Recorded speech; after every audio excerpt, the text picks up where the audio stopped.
दो चीजें को हमेशा याद रखो और दो चीजों को हमेशा भूलने का प्रयास करो। कौन कौन चीजें भूलनी चाहिए? एक, किसी के द्वारा किया गया आपके प्रति बुरा भाव, दूसरे की बुराई और अपनी अच्छाई। आपने किसी के साथ अच्छा किया उसको भूल जाओ और किसी ने आपके साथ बुरा किया उसको भी भूल जाओ। आपने अच्छा किया उसको भी भूल जाओ। हमारे यहां बहुत पुरानी कहावत है, नेकी कर और कहां डाल? कुएं में डालना, दरिया में डालो, कुएं में डालो, एक ही बात है। नेकी कर और कहां डाल? कुएं में डाल। और आप लोग क्या करते हो? कुएं में डालते हो, अंदर डालते हो, अंदर के कुएं में डालते हो, बाहर के कुएं में नहीं, अंदर के कुएं में डालते हो। और फिर वो क्या करता है? आपको अहंकार दिलाता है कि हमने कुछ किया। हम, ये जड़ भरत जी की कथा यही आप हम सबको यहां पर बता रही है कि जड़ भरत जी ने उस बच्चे को बचाया।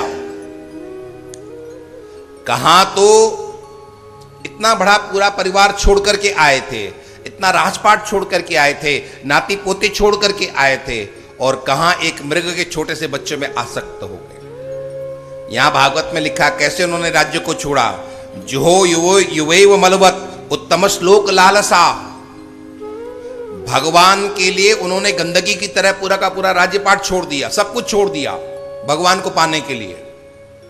सब कुछ छोड़ करके जंगल में चले गए, पुलह आश्रम में चले गए, गंडकी नदी किनारे बैठे बैठे ध्यान कर रहे थे। एक गर्भवती हिरणी पानी पीने के लिए आई, पीछे से सिंह ने दहाड़ लगाई। सिंह की आवाज को सुनकर के वो हिरणी डरी, छलांग लगाई, बीच में ही वो बच्चा गिर पड़ा, गर्भपात हो गया। हिरणी तो मर गई, बच्चा सामने से आवाज करता हुआ बहता हुआ जा रहा था। भरत जी के मन में दया जगी और उन्होंने उसे बचा लिया। अब बचा लिया तो उसको छोड़ देते, लेकिन नहीं, मैंने बचाया, ये अहंकार आ गया और फिर ये मेरा है, ये मोह भी आ गया और उसी की उसमें ऐसे झंझट में वो फंस गए, हमेशा के लिए फंस गए। इसलिए संतों ने कहा है दो बातों को हमेशा भूल जाओ और दो बातों को हमेशा याद रखो। दो बातें भूलने वाली कौन सी हैं? आपके द्वारा किया गया किसी का अच्छा और दूसरे के द्वारा किया गया आपके प्रति कोई बुरा कार्य। ये दो को भूलो और दो को हमेशा याद रखो। कौन से दो? दो बातन को भूल मत, जो चाहत कल्याण, नारायण एक मौत को दूजे श्री भगवान। दो बातों को हम भूले नहीं, एक परमात्मा को नहीं भूलें और एक हमको यहां से जाना है, ये हम नहीं भूलें। आपको जब ये याद रहेगा कि आपको यहां से जाना है तो आप बहुत ज्यादा झंझटों में नहीं पड़ोगे, आप बहुत ज्यादा बुरे कार्यों में नहीं फंसोगे। आप सोचोगे जाना तो है ही यहां से, तो अच्छे हम करके निकले। भगवान ने ये मन रूपी चादर हमको बहुत साफ करके दी थी और हमको ये आदेश दिया था कि जितना साफ मैंने तुम्हें दिया है उतना ही साफ हमको भी वापस करना ही है। लेकिन हम लोग क्या करते हैं, न जाने कितने दाग यहां पर लगा देते हैं, कितने दाग यहां पर लगा देते हैं, और फिर भगवान उसको देख करके नाराज नहीं होंगे तो और क्या होंगे। बाबा कबीर ने कहा था, मैली चादर ओढ़ के कैसे, मैली चादर ओढ़ के कैसे,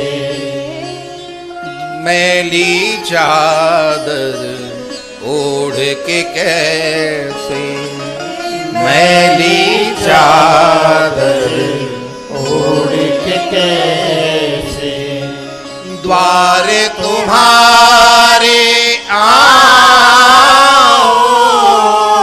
द्वारे तुम्हारे आओ, हे पावन परमेश्वर मेरे, मन ही मन शर्माओ, मैली चादर ओढ़ के कैसे, मैली चादर ओढ़ के कैसे, द्वार तुम्हारे आऊं, द्वार तुम्हारे आऊं,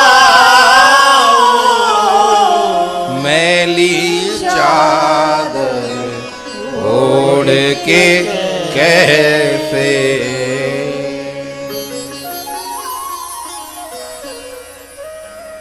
संत लोग कहते हैं ज्यों की त्यों धर दीनी चदरिया, चदरिया झीनी रे। संतों ने गंदा नहीं किया, इसलिए उन्हें परमात्मा के पास जाने में कोई शर्म नहीं, कोई भय नहीं, वो बेधड़क जाते हैं, क्योंकि उन्होंने इसको बिल्कुल जैसे परमात्मा ने दिया था वैसे का वैसा परमात्मा को लौटाते हैं।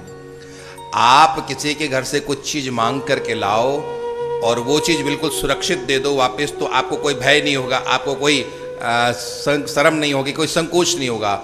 और उसने तो हमको अच्छी दी थी चीज़, और जब लौटाने के लिए गए तो पता चला कि उसमें बहुत कमियां हो गई, तो आप अंदर से घबराओगे कि नहीं घबराओगे? घबराओगे ना?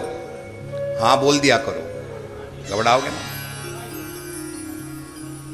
बोले बोले शंकर भगवान की जय।